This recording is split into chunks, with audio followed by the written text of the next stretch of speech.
Bonjour à tous, je suis Gilles Mancian, je venais vous saluer aujourd'hui, j'espère que vous allez bien et que vous préparez ce solstice avec beaucoup d'anticipation. Je vais tirer quelques cartes, je vais offrir quelques idées, discuter un peu rapidement. Pour le moment, il y a la lune qui va arriver en Cancer, hein, qui est dans son signe, il y a Neptune qui est son signe en Poisson, il y a Jupiter qui est dans son signe en Sagittaire. Et il y a Mercure qui vient pour accentuer, pour nous faire comprendre comment faire pour arriver à amener toute cette énergie de Jupiter, qui est l'énergie du miracle, de l'expansion. Alors je vais tirer quelques cartes, je ne vais pas trop les interpréter, je pense que ça devrait être assez simple à comprendre, sans avoir besoin de trop d'en discuter. La situation, c'est la patience. Il faut être patient. Ce qu'il faut, c'est se sentir suffisamment bien à l'intérieur de soi-même pour pouvoir être assez patient, parce que de toute manière, on n'a pas le choix. Ce qui vient autour de cette situation, c'est la richesse. La richesse, l'abondance, la prospérité. Donc il faut avoir de la gratitude, il faut se concentrer sur ce que l'on veut vraiment et pas se laisser distraire par les chaos du chemin, parce qu'il y a Maya, la grande illusion. C'est-à-dire que l'univers va jouer aussi bien sur toutes ces choses que l'on craint, va nous refléter aussi bien ce que l'on craint que ce que l'on veut. Donc il faut arriver à déconnecter toutes ces... Et une bonne manière pour faire ça, c'est quand il y a ces illusions et qu'on s'en aperçoit, c'est de prendre 3 respirations. C'est de vider ses poumons. Généralement, au bout de 3 respirations, on a retrouvé son calme et on a déjà on a plus de vision par rapport à ces choses. Ce qu'il y a devant nous, c'est les choix. Toujours plus de choix, on doit faire des choix, toujours plus de choix. C'est grâce à nos choix qu'on arrive à avancer, à évoluer, à ascensionner. Ce que l'on a dans le passé, c'est la rencontre, elle était là, elle est là, la rencontre, il y a des rencontres qui arrivent, mais il y a aussi il y a des rencontres qui ont déjà été faites dans le monde psychique, on est déjà conscient de certaines choses par rapport à des rencontres. Il y en a d'autres qui arrivent dans le futur. Là, actuellement, là où on en est, c'est la solution. Il faut se concentrer sur la solution et pas le problème, ou les problèmes, parce que la solution résout tous les problèmes. Donc il faut vraiment essayer de se concentrer sur la solution en ayant le plus de foi possible, en étant sûr, plus on a de certitude que c'est vraiment la direction dans laquelle on va, au moins on se laisse distraire par toutes ces choses qui peuvent nous ralentir. Ce qui arrive dans le futur immédiat, c'est la confiance. Ayant plus de confiance en soi, confiance en Dieu, confiance en la vie, confiance en les autres, ça permet d'ouvrir les possibilités et on demande aux anges de nous assister le plus possible dans la réalisation de notre voie pour qu'elle soit gracieuse, facile, agréable, confortable et pleine de sens. Les forces que l'on a dans cette situation, c'est la connaissance, le savoir. Le savoir, c'est-à-dire on a cette connaissance intérieure. En se tournant vers l'intérieur, on reçoit une connaissance. Ce qui vient autour de nous, c'est la libération. Donc c'est extraordinaire, c'est la libération. Après tant de luttes, c'est-à-dire que l'ascension, c'est plus un marathon qu'un sprint. Mais une fois qu'on est au bout du marathon, il n'y a plus besoin de temps, c'est instantané. Bon, bien sûr, ça se passe par palier, mais enfin bon, le moment de connexion avec son âme, c'est quelque chose ça peut être instantané, ça peut être à n'importe quel moment. Il faut essayer de s'aligner, s'asseoir et s'ouvrir à la réceptivité qui nous permet de communier avec notre moi supérieur. Ce que l'on sent dans notre émotion interne, nos peurs et nos craintes, c'est la justice, c'est-à-dire c'est le bien, le vrai, le beau, c'est-à-dire pouvoir savoir que les choses sont en équilibre, les choses sont vraies. Il y a toutes sortes de choses dans la société qu'on peut pas trop compter sur ces choses. Il faut faire attention au monde terrestre qui est extrêmement chaotique, hein, mais en réalité il y a toujours une justice divine qui est toujours là, c'est-à-dire et c'est avec le temps que ces choses se révèlent. Hein. Et l'aboutissant, c'est la potentialité. Il y a des nouveaux potentiels qui vont s'ouvrir, des choses extraordinaires, des nouveaux potentiels. Pour le moment, il y a des potentiels qui vont devenir actuels, mais une fois que ces potentiels seront devenus actuels, de nouveaux potentiels vont s'ouvrir. Voilà, j'espère que ce message aura été intéressant pour vous. Je voulais parler de tous les peuples, les Indiens d'Amérique, les aborigènes, tous les peuples premiers, sont des gens qui sont beaucoup plus en contact avec la planète, qui reconnaissent l'essence de la mère Terre, parce que tout ce que l'on a, c'est parce que la Terre nous l'a donné, hein. C'est elle qui nous nourrit, c'est elle qui nous supporte, c'est elle qui fait tout attend pour nous, mais toutes ces choses du monde terrestre, ces catastrophes naturelles, plein de choses qui sont dysfonctionnelles, même dans la nature, vient du manque de conscience des hommes. Si les hommes étaient conscients et amoureux de leur planète, tous les arbres se redresseraient, et tous les insectes venimeux disparaîtraient, et toutes ces choses-là. C'est parce que bon, on n'a il faut élever sa conscience, sachant que bon, tous les mondes évolutifs ne sont pas naturellement pacifiques. Hein. C'est généralement dans l'ascension, dans les mondes célestes, que l'on commence à découvrir la coopération, le côté pacifique. Mais enfin bon, on n'a plus trop le temps hein, ici sur Terre. Il faut essayer de se responsabiliser au maximum, comprendre que la Terre a une âme, hein, et essayer de aussi savoir que bon, on a eu plein de vies passées sur Terre où on était complètement dans l'inconscience. Et donc on a accumulé toutes sortes de choses en étant inconscient. On a créé des causes inconscientes qui peuvent des fois être lourdes. Mais si on se rapproche de l'ascension, on a besoin de transmuter toutes ces causes. Donc des fois, à la fin d'une vie, on a dit ouais, on va équilibrer ça. Ouais, mais ça, bon, on va le pousser dans le futur hein, parce que bon, on n'a pas envie de gérer ça maintenant. Et puis là, maintenant, on arrive à l'ascension, il faut tout gérer. Donc bon, il faut accepter ça, il faut passer à travers avec grâce, avec détachement, bien respirer, oxygéner son corps, c'est important, de se libérer de tout ce qui nous empêche de savoir que bon, c'est toujours des voies possibles.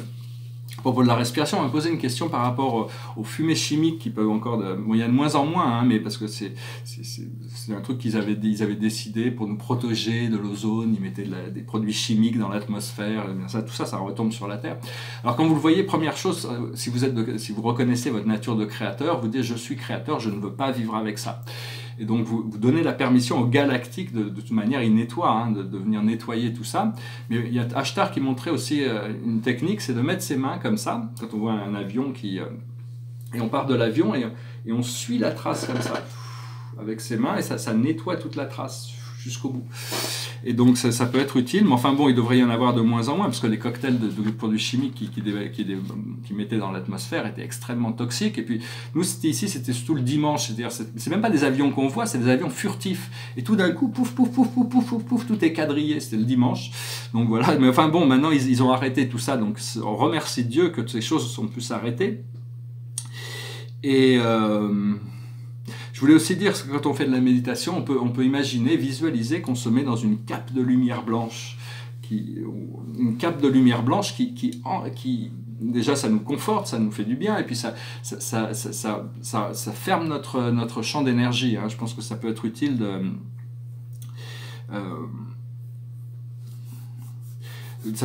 de pouvoir utiliser les outils du monde spirituel. Pour ça, des fois, il y a des messages canalisés aussi. Il faut bien d'écouter les messages canalisés. C'est des messages qui viennent d'en haut.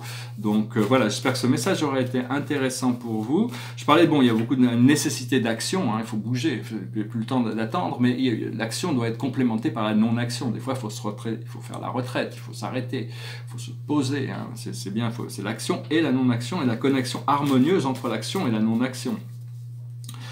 Voilà, donc je vais tirer 4 cartes par rapport à la cache. La plus haute sagesse, c'est le Père, c'est Dieu. Ça a toujours été là. Et donc bon, c'est arriver à connecter, à savoir que Dieu est toujours là, hein, de toute manière. Donc c'est arriver à s'aligner sur cette fréquence la plus légère possible. Ce que l'on doit comprendre, c'est les leçons et les bienfaits. Ce que l'on doit faire, c'est résoudre les guerres et les batailles. C'est cette guerre à l'intérieur de nous qu'on doit résoudre en premier lieu. Hein. C'est faire la paix avec nous-mêmes, sachant que tout ce qui est discordant appartient au monde de l'illusion. C'est des créations de l'ego, c'est des choses qu'on a fait inconsciemment. Donc il faut résoudre ça. Et l'aboutissant, c'est pouvoir faire face à nos peurs, faire face à nos phobies. Parce que toutes ces choses, la peur n'existe que parce qu'on les a cultivées, ces peurs. Alors une fois on arrive à rassembler un peu nos énergies, on ne se laisse plus distraire par cette bataille intérieure. Il y a une lutte contre ce faux moi, mais bon, à un moment donné, on doit discerner pour pouvoir évacuer toutes ces choses. On peut partir, on peut voyager, on peut bouger. Et l'aboutissant devient l'époux-l'épouse. On s'ouvre à une nouvelle relation quand la vie commence, où la peur s'arrête. L'amour, on peut pas avoir peur et aimer. L'amour, disons que c'est des choses, des peurs sont des choses très profondes, très inconscientes. C'est aussi profond que l'amour. Enfin, pas aussi profond, mais c'est sur le même niveau. Donc, il faut arriver à transmuter ces peurs en amour. C'est au plus possible. Donc, il faut jusqu'au moment où on n'en a plus. On pourra passer par-dessus toutes les ombres, hein. Il faut s'élever au-dessus des ombres. Alors je continue à travailler sur ce tableau, c'est un tableau astrologique sur les 12 constellations. Je ne sais pas, je vais peut-être commenter un petit peu. Bon, j'ai rajouté pas mal de planètes, ils commencent un peu à s'éclaircir, hein, disons. Je vais juste pas rentrer dans toutes les histoires mythologiques de ces planètes, mais je vais juste rentrer. Bon, je vais commencer en poisson, parce que moi je suis poisson. Alors j'ai mon soleil en poisson, j'ai Mercure en poisson, j'ai Mars en poisson, j'ai mon ascendant à 0 degré, et j'ai Pandore, Cassandra. Alors Pandore, bon, Cassandra, je ne vais pas rentrer dans toutes ces histoires parce que je vais peut-être faire une vidéo spécifiquement là-dessus, ça prendrait peut-être 2-3 heures pour commenter sur ces 150 planètes. Urania, la muse de l'astrologie. Cassandra, celle qui connaît la vérité que l'on n'écoute pas. Orpheus en poisson, c'est le grand musicien. Chiron, la planète Chiron, c'est ma planète qui est en conjonction avec mon soleil, c'est la planète la plus influente de ma charte. Ici j'ai rajouté Amalthée, c'est la chèvre Amalthée qui est aussi la Capricorne. Métis, la grande déesse de la sagesse, la mère d'Athéna. Il y a aussi une planète qui s'appelle Métis, qui est une lune de Jupiter. Au départ, je croyais que c'était la même, puis en fin de compte, il y a Métis, et Jupiter a gardé quand même une Métis près de lui, dans une de ses lunes. Hein. Ibris, c'est tout ce qui est en trop. Osiris, qui est le complément d'Isis, que j'ai ici. Et Sémélé, qui est la mère de Dionysos. Alors après, ici, j'en ai pas mal, hein, en bélier. C'est-à-dire, on a tous plein de planètes dans toutes ces constellations. Certaines sont des petites planètes, mais elles ont quand même une influence. Et donc, ça me permet de savoir qu'on n'a pas des trous, des grands trous. Parce que quand on regarde que les 10 planètes, on ne peut pas avoir des planètes dans toutes les constellations. Mais dès qu'on rajoute ces petites planètes, on a tous des forces dans ces constellations. Alors, dans ma deuxième maison, qui est le bélier, j'ai Eunomia, la déesse de l'ordre divin. Isis, Vénus, 3 grandes déesses.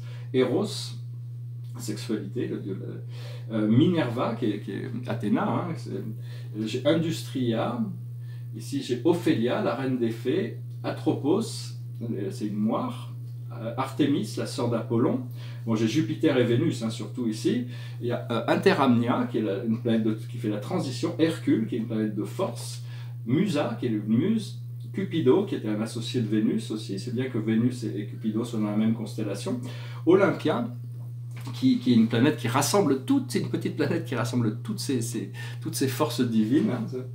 Hein. Daphné, qui était l'amour d'Apollon, qui s'est transformé en laurier.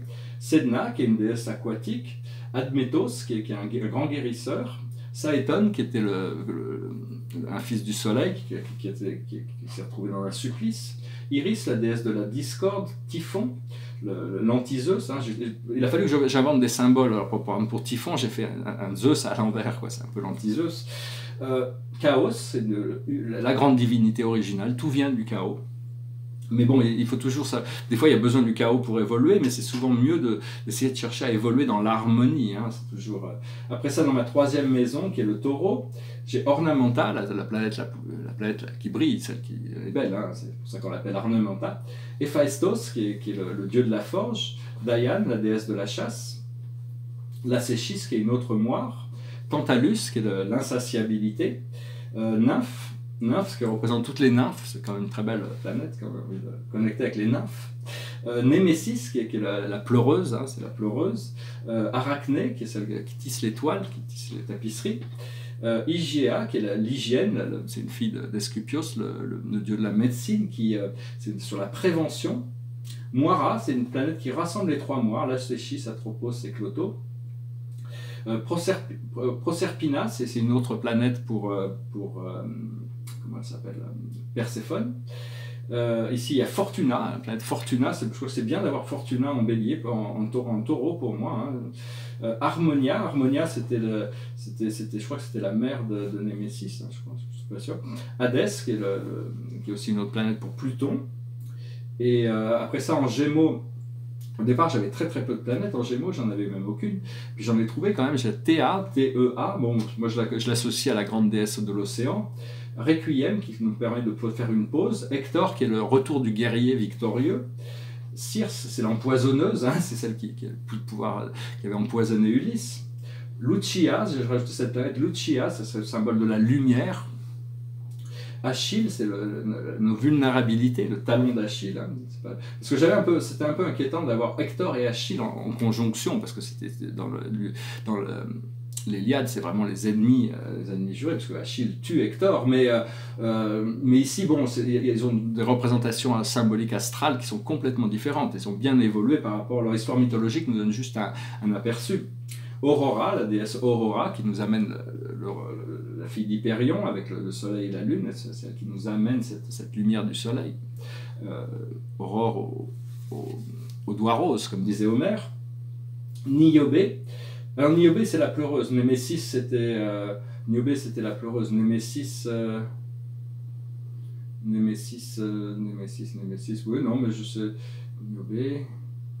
Oui, enfin bon, je ne sais pas toutes mes histoires, de fois, parce que je ne connais pas toutes les planètes, il y en a que je connais bien, il y en a que je connais moins bien, il faudrait que je revienne dessus. Eurydice, ça doit être Eurydice, c'est la compagne d'Orpheus.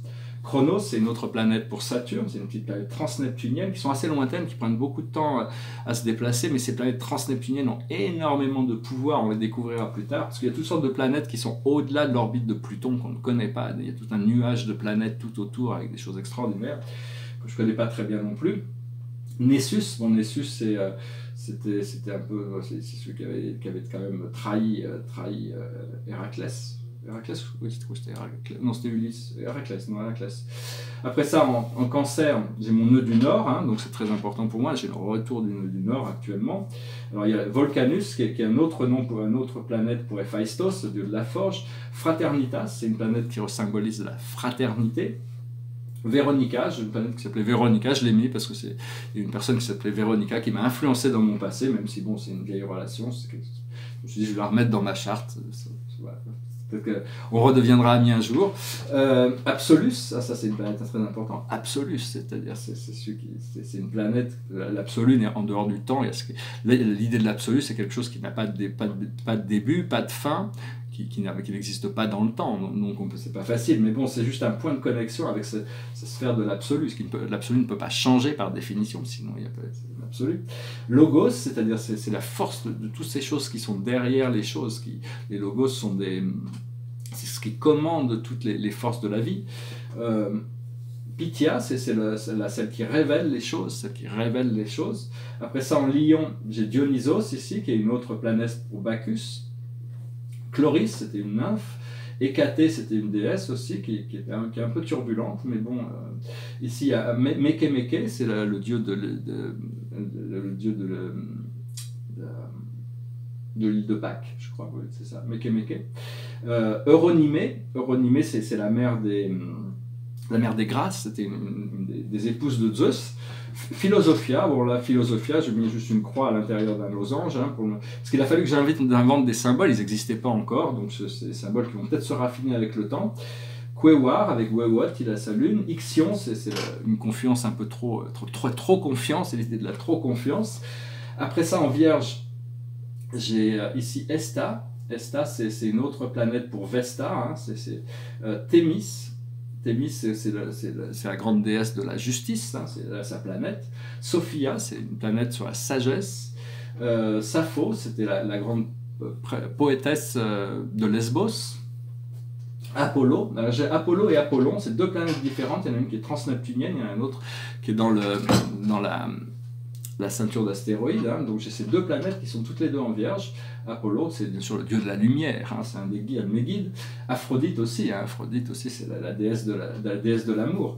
Mais donc Aphrodite, qui ici c'est assez intéressant parce Aphrodite est en opposition, ah non, on n'est pas en opposition avec Vénus, qui est une autre planète pour Vénus. Alors Odysseus c'est Ulysse, hein. Odysseus veut dire Ulysse, Odysseus en grec veut dire, quand se traduit par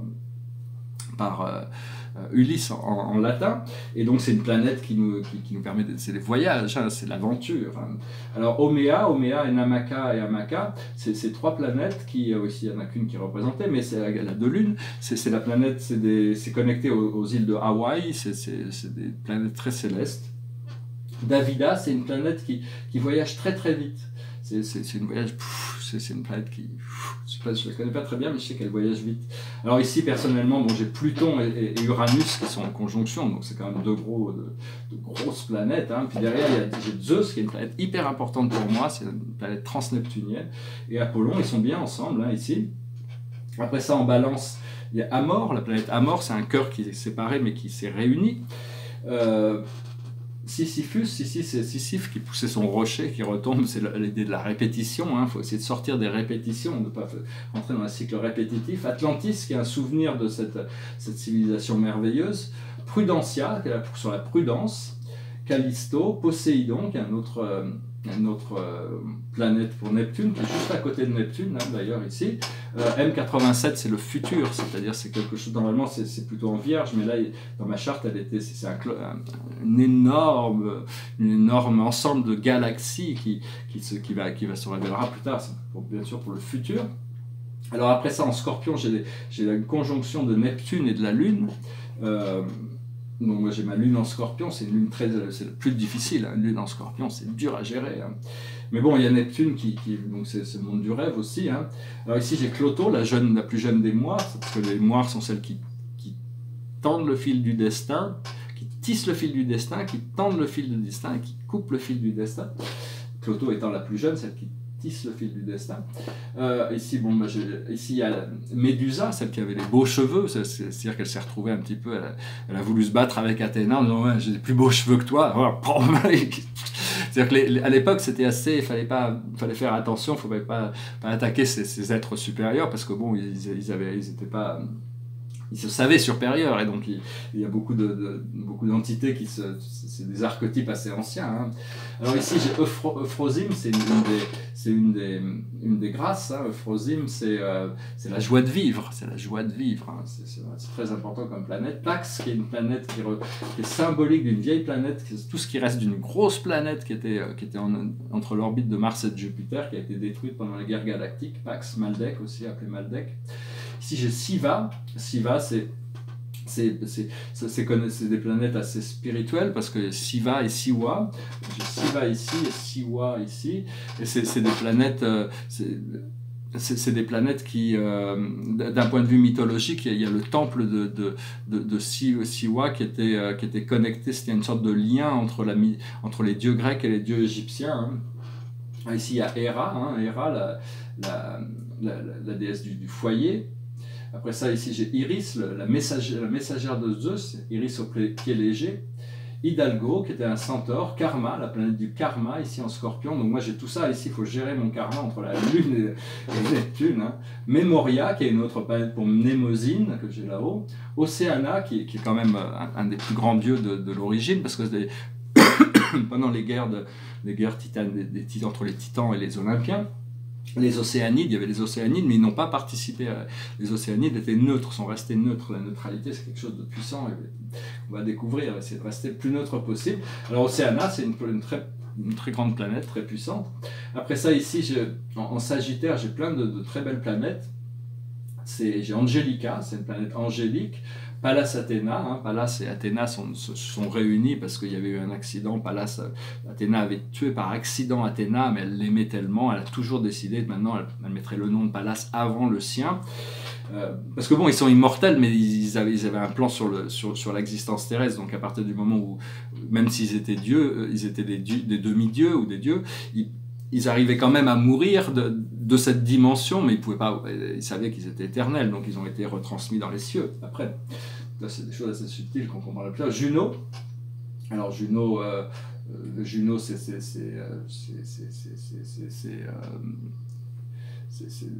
la déesse du foyer, Eras. Non, Juno. Alors Cérès ici, Juno, Maria, Madame Marie, la planète christique. Ambroisia, Ambroisia et Hébé qui sont ensemble, Hébé c'est la déesse qui fabrique le nectar, et l'ambroisie, donc ça c'est l'élixir d'immortalité. Terpsichore, c'est la déesse de la danse, c'est la déesse, la muse de la danse. En haut il y a Mnémosyne, que j'ai ici, Mnémosyne avec le centre galactique. J'ai Bamberga aussi, qui est un observateur, Bamberga. Le centre galactique et le grand attracteur, qui sont en Sagittaire. Bon, ça, ils ne bougent pas trop, on les trouve toujours là. Peu importe quelle époque, je pense qu'ils n'ont pas dû trop bouger du Sagittaire. Après ça, en Capricorne, j'ai mon nœud du Sud. Bon, toutes les couleurs ne sont pas encore complètement résolues. J'ai mon nœud du Sud. Alors ici, j'ai Victoria, la déesse de la victoire. Siwa. Child, c'est l'enfant intérieur. Psyché, c'est ce qui était c'était Psyché et Apollon, l'histoire, je crois, c'était... non, Psyché, c'était avec Cupido, je crois. Cupido qui est tombé amoureux de Psyché, qui est une nymphe. Thétis, qui est la mère de Achille, qui est la déesse océanide. Flora, qui est une planète qui gère toute la floraison. Ici, il y a Bacchus. Bacchus, c'est le dieu du vin, le dieu de la folie, un petit peu. Ici, il y a Perséphone, la déesse, la fille de Déméter, qui est devenue la femme de Hadès. Enfin bon, tout ça maintenant, tout ça a bien évolué. Salacia, c'est la déesse de la lune. Asclepios, le dieu de la médecine. Leto, la mère d'Apollon et Artémis. Taureau, qui est le Minotaure, c'est une force un peu brutale, hein, disons. Mais enfin, c'est la force du taureau. Lédès, qui est aussi la femme insoumise, hein, c'était un petit peu ce qui a créé le chaos dans l'imbalance entre l'homme et la femme. Hein. Au-dessus, il y a Orcus, il a une lune qui s'appelle Vence, qui n'est pas dans ce tableau, mais bon, c'est une planète, un archétype assez sombre aussi. Et puis finalement, dans ma 12e maison, en Verseau, j'ai Icarus, qui est Icare, hein, faut pas voler trop pour se brûler les ailes, hein, disons. Panacea, qui est la déesse qui connaît le secret des plantes. Lumière, en réalité, Lumière, le logo que j'ai fait, c'est une caméra, parce que Lumière, c'est pas sur la lumière comme Lucia, c'est sur les... Pour moi, j'ai décidé de l'attribuer au frère Lumière, qui a inventé le cinéma. Ici, il y a Europa, qui avait été kidnappé par Zeus, hein, sur un taureau blanc, et pour le séduire, Zeus s'était transformé en un taureau blanc avec des cornes d'or, elle était montée sur son dos, et pouf, il l'avait enlevé. Donc on espère que Europe pourra se réunir un jour, on pourra réunir cette Europe qui a bien du mal à Enfin bon, il y a plein de côtés positifs sur l'Europe, il y a certaines choses qui ont besoin d'être arrangées.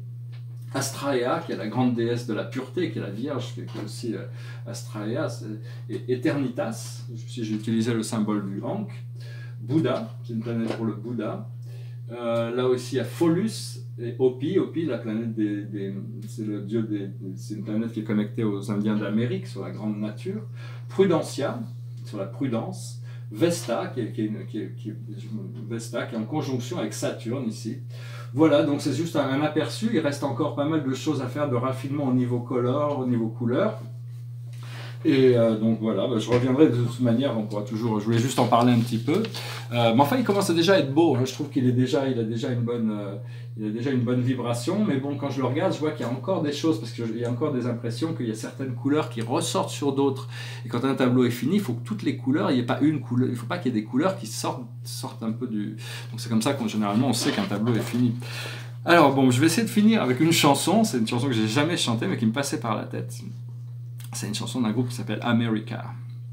It goes like this. On the first part of the journey, I was looking at all of life. There were plants and birds and rocks and sing, and there was sands and hills and rain. The first thing I met was a fly with a buzz and the sky with no clouds. The heat was hot and the ground was dry, but the earth was full of sound. I've been through a desert with a horse with no name, and it feels good to be out of the rain. In the desert you can't remember your name, 'cause there ain't no one for to give you no pain. La la la la la la la la la la la la. La la la la la la la la la la la. After 2 days in the desert sun, my skin began to turn red. After 3 days in the desert fun, I was looking at the riverbed, and the story told of a river that flowed that made me sad to think he was dead. You see, I've been through a desert on a horse with no name. It feels good to be out of the rain.